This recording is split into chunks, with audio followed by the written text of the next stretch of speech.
আসসালামু আলাইকুম। ষষ্ঠ শ্রেণীর শিক্ষার্থী আপনাদের সবাইকে স্বাগতম জানাচ্ছি লার্নিশানে। আমি আছি মশিউর নিশান। আজকে আলোচনা করব আপনাদের ইংলিশ টেক্সট বুকের লেসন 19 নিয়ে।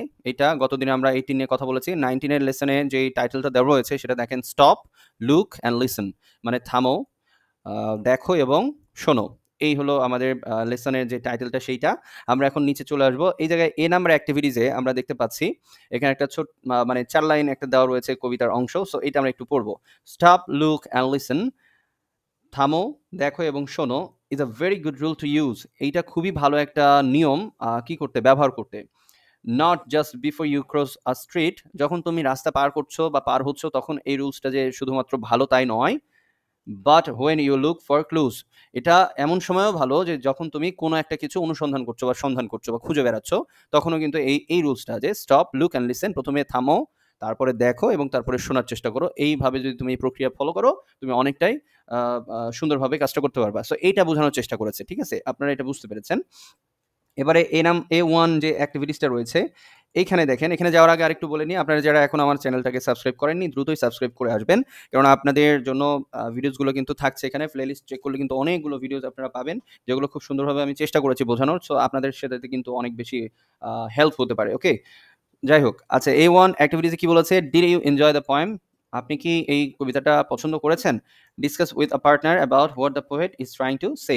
এবং আপনার বন্ধুর সাথে বা অন্য আরেকজন বান্ধবীর সাথে আপনি ডিসকাস করেন, এটা নিয়ে আলোচনা করেন যে কবি এই কবিতার মধ্যে, এই 4 লাইনের মধ্যে আসলে কি বলতে চেয়েছে। সো আমরা তো বললাম এটা দিয়ে কি বোঝাচ্ছে। কবি এখানে সচেতনতা বাড়ানোর জন্য একটা নিয়ম বুঝিয়ে দিচ্ছেন বা একটা রুলস বুঝিয়ে দিচ্ছেন। সেটা কি? প্রথমে আমরা কোনো কিছু খুঁজতে গেলে অথবা রাস্তা পার হইতে গেলে কি করব?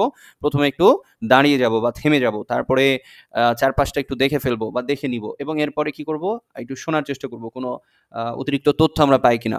দেন আমরা পরবর্তী কাজের জন্য আমরা সামনের দিকে ধাবিত হইতে পারি। সো এইটাই হলো মূল বিষয়। এটা তেমন খুব একটা ইম্পোর্টেন্ট না। A1 দরকার নাই। মেইন পার্টটা হচ্ছে এইখানে, সেটা হচ্ছে এই যে বি নাম্বার। বি নাম্বারে কি বলা হয়েছে দেখেন, quickly read the following text with blank spaces only once. আচ্ছা, এখানে বলছে দেখেন যে এই নিচে যে ব্ল্যাঙ্কসটা দেওয়া রয়েছে, মানে ফিল ইন দ্য ব্ল্যাঙ্কস, এইটা ঠিক আছে, শূন্যস্থান পূরণ করা লাগবে। সো এই কথাটাই বলেছে এবং এই শূন্যস্থানটা আমরা পূরণ করব। কি কি শূন্যস্থানে বসবে সেটা আমি অলরেডি এখানে দিয়ে দিয়েছি। আপনারা দ্রুতই এটা আপনাদের বইয়ের ভেতরে তুলে নিবেন, কোনো সমস্যা নাই। যদি বই আপনারা না লিখতে চান তাহলে খাতার মধ্যে লিখতে পারেন, তাতেও আপনাদের জন্য ইজি হবে। সো আমি এটা পুরোটা একটু পড়িয়ে দিই, তারপরে আপনারা এটা তুলতে পারবেন। প্রথমে একটু দেখে নেন। হ্যাঁ, last week for my writing I got a little white board and package of coloured markers. গত সপ্তাহে আমার লেখার জন্য আমি একটা ছোট সাদা বোর্ড নিয়েছিলাম এবং সাথে নিয়েছিলাম মানে একটা প্যাকেট। কিসের প্যাকেট? কালার মার্কার্স, মানে কালারিং পেনের মার্কার্স আমি নিয়েছিলাম আমার সাথে। I took it to school, আমি এটা আমার স্কুলে নিয়ে গিয়েছিলাম। টক টু মাই টিচার, এবং আমার শিক্ষকের সাথে এটা নিয়ে কথা বলেছিলাম। I said that if I রোট on the little white board at my desk, আমি শিক্ষককে বলছিলাম যদি আমি আমার ডেস্কে বা আমার বসার জায়গায় ওখানে বসে আমি এই হোয়াইট বোর্ডের মধ্যে লিখি, I could more carefully, আমি আরো ভালোভাবে, I could write more carefully, আমি আরো ভালোভাবে লিখতে পারবো, যত্ন সহকারে লিখতে পারবো। এটা আমি আমার শিক্ষককে বলছিলাম। My teacher said there are many ways to improve one's writing. আমার শিক্ষক তখন এটা শুনে বললেন যে তুমি তো হাতের লেখা সুন্দর করার জন্য বা হাতের লেখা যেন আরো যত্ন সহকারে লিখতে পারো এই জন্য এই কাজটা করতে যাচ্ছ, বাট এটার বাহিরেও কিন্তু অনেকগুলো পথ রয়েছে যার মাধ্যমে তুমি তোমার হাতের লেখা বা যে কেউ তাদের হাতের লেখা সুন্দর করতে পারে। But she said it would be all wrong to try it out.